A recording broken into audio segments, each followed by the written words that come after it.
Vous n'avez pas le temps, mais je vais vous parler rapidement de Gengis Khan. Il est né en 1162 en Mongolie, un garçon avec la dure steppe à la place de l'enfance, où les chevaux et les moutons enseignaient la survie mieux que n'importe quel professeur ou mentor. Fait 2.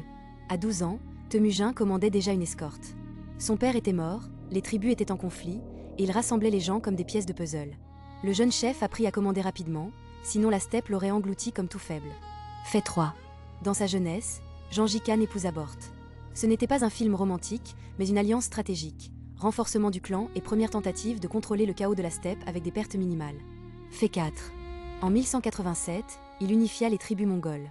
La steppe rugissait, les chevaux hennissaient, les chefs riaient, mais le jeune Gengis Khan montra. Le chaos pouvait être dompté et rassemblé sous une seule étoile de la bannière. Fait 5. Gengis Khan développa des tactiques militaires ingénieuses, reconnaissance, fausse retraite, frappe soudaine. Son armée était invisible et imprévisible, comme des hackers avec des arcs, mais sur des chevaux vivants.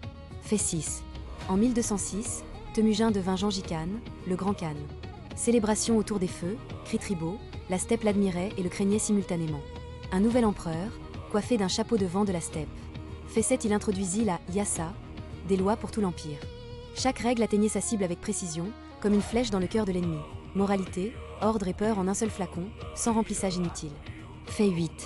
L'armée était strictement disciplinée, déserteurs, morts, courage, honneur. Tout comme dans la politique d'entreprise, mais avec des lances, des arcs et 0 jour de congé. Fait 9. En 1211, la conquête de la Chine commença. Les Xia du Nord et les Jin virent la vitesse, la précision et la terreur des archers montés mongols, qui répandaient des rumeurs de mort comme le vent. Fait 10. Gengis Khan construisit un réseau de renseignements, coursiers, espions, messages sur des poneys. L'information se répandait plus vite que le vent de la steppe et plus efficacement que tout réseau social moderne. Fait 11. En 1215, ses troupes prirent Pékin. Les murailles tombèrent, les habitants se rendirent, et la stratégie était comme une attaque de hacker moderne, rapide, sévère, convaincante. Fait 12. Il utilisa la peur comme arme. Les rumeurs de cruauté voyageaient plus vite que les flèches, les villes se rendaient sans combattre, et les ennemis comprenaient que les plaisanteries n'étaient pas les bienvenues. Fait 13. En 1220, l'invasion de l'empire khwarezmien commença. Une rivière d'ambition déborda la steppe, et les ennemis réalisèrent. Gengis Khan n'était pas seulement un nom, mais un jugement. Fait 14. Gengis Khan participa personnellement aux campagnes, à cheval, arc prêt, vent au visage. Un général sur roue sans roue, seulement vitesse, compétence et logique froide. Fait 15. La steppe se souvenait de sa colère, les villes rebelles souffraient, les courageux avaient une chance de survivre.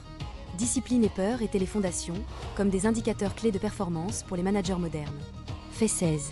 Il construisait des ponts entre les tribus, alliances, mariages, traités. La politique faisait partie de la guerre, et savoir qui invitait à la table sauvait souvent des vies mieux qu'une épée. Fait 17. Il introduisit l'écriture et les lois.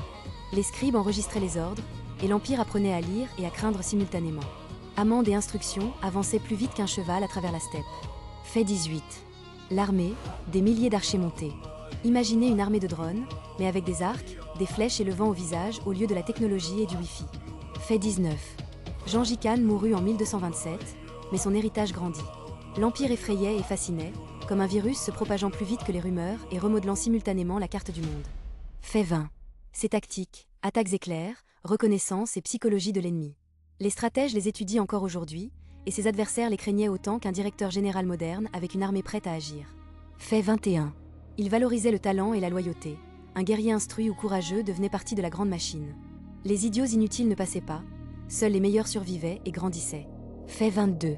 Il contrôlait les territoires de la Chine au Caucase. Le réseau de routes, de messages et de communication fonctionnait comme le premier manager mondial avec une armée de pigeons voyageurs et de chevaux. Fait 23. L'héritage, empire, culture, loi, peur dans le cœur des ennemis. Gengis Khan était sévère, mais efficace, comme un manager engagé avec une épée et un sens de l'humour. Fait 24. Et maintenant vous connaissez Gengis Khan.